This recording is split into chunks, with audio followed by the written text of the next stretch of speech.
to be a healer, underappreciated, overworked, but never forgotten. Today we're looking at 5 reasons for why you need to play as a healer in ESO. Yo, it's the Shrimp. If you like these videos, don't forget to comment, like, and subscribe. Let me just start off by saying that being a healer isn't just healing. I know, crazy, right? Healers juggle a few ingredients to keep the group going. Of those couple of ingredients, they will teach you about the game in a way you've never thought of before. This leads us to the first reason why you should be a healer. You learn, you adapt, and you overcome. So one of the most fundamental things you learn about healing is your positioning. Your tank is the foundation of the group. The DPS are like the piranhas, devouring our prey. But you, the healer, are the giant oak tree that provides the oxygen needed to survive. And so, you are rooted in the back.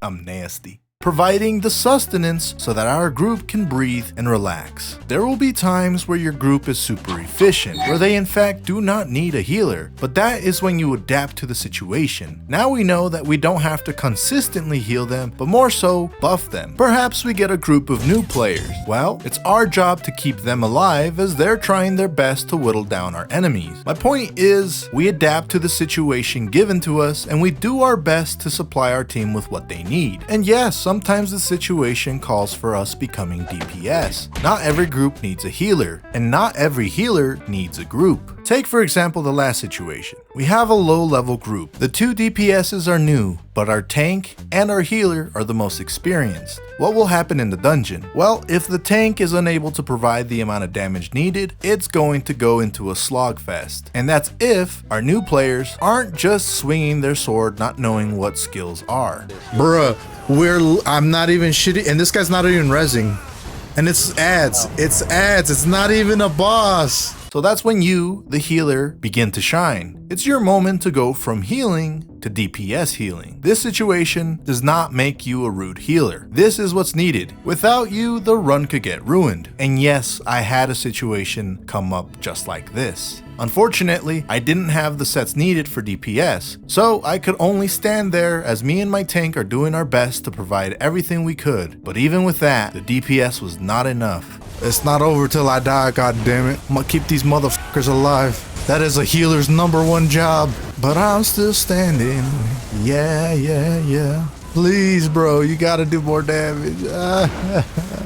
I can't even, like, it's so hard to even focus on the boss. I'm just hitting whatever I can to get some fucking mana. We ended up failing it. Things happen. I wasn't mad at the new players. It is what it is. Earlier, we talked about buffing our teammates. This is another part about being a healer. We provide our team more ways to sustain their natural resources, whether that's magicka or stamina. We can even up their damage. Remembering buffs and debuffs like major berserk, major brittle, minor endurance, minor brutality, and how major and minor buffs work with one another will give you such an advantage when you begin taking on higher level content. Moving on to the second reason for why you should be playing as a healer. Healers are not hard to gear up. Look, if there's something I learned, it's that spell power cure will be your best friend from beginning to end. And no, you don't have to do it on veteran mode. You can farm the dungeon on normal and then slowly upgrade it from blue to purple to gold. As for your monster headset, well, just go to Gratwood, look for easy pledges, find the dungeon you want the healer set from, start doing those dungeons, get a light helmet, because that's probably what you're gonna use, keep getting keys, get the coffer, get the shoulder, and there you go. You now have spell power cure and a monster set. To be honest, you really just need this to do almost 90% of the dungeons. For the harder dungeons, you might need better foods, you might need better gear, hell, you might even need better teammates. But most of all, you'll need knowledge.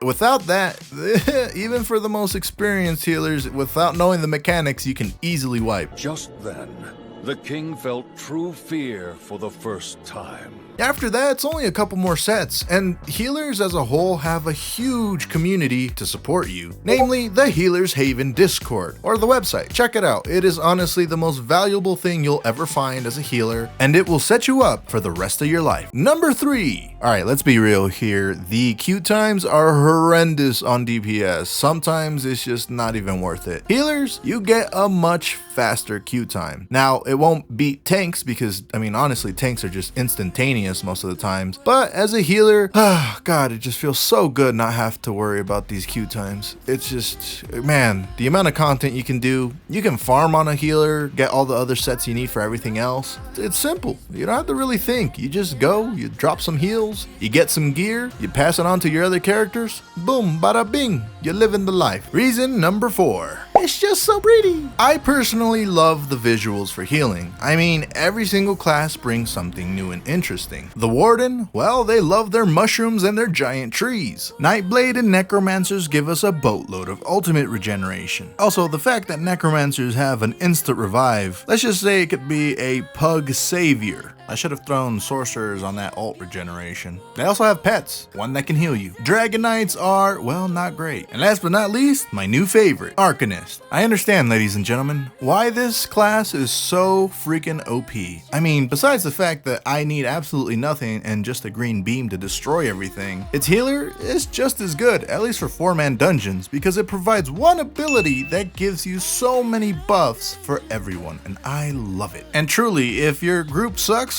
just switch over to DPS and a little bit of healing, and goddamn, you can solo carry the whole thing. Reason number 5. You are the ruler of death. Sure, low-level dungeons, people can skedaddle and kill everything in seconds notice, but once the hard content kicks in, everyone better buckle the fuck up. No longer can you be an idiot. No, you can't just straggle away from the group, because if you do, I am for sure not going to heal your ass. Is someone in the group being overly toxic, picking on the tank, picking on the healer?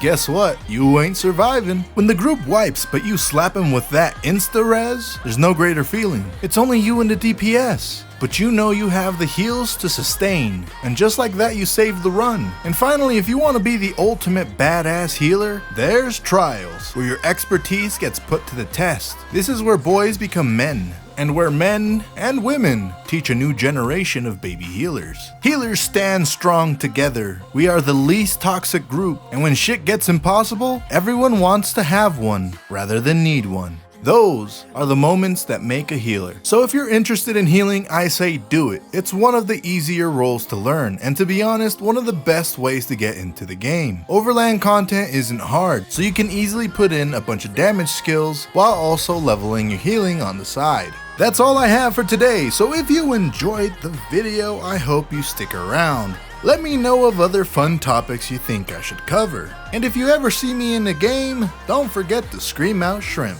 Until next time, the shrimp is out. I am the